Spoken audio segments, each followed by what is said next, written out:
మనం ఈరోజు కిడ్నీ వ్యాధులకు ఎలాంటి ఇంటి నివారణలు తీసుకోవాలి బిఫోర్ అన్నట్టు మనం ఈరోజు చెప్పడం జరుగుతుంది. ఏంటంటే దానికి కావాల్సిన పదార్థాలు ఉల్లిపాయ, పంచదార, వాటర్.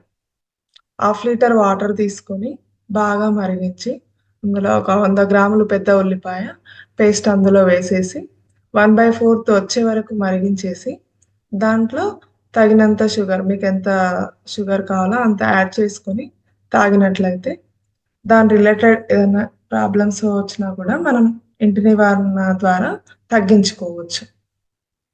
అలాగే ఇంకొకటేంటంటే సిస్టులు, స్టోన్స్ పనిచేయకపోయినా రణపాల ఆకును పరిగడుపున తిన్నట్లయితే దాన్ని కూడా మనం నివారించవచ్చండి. Okay masters.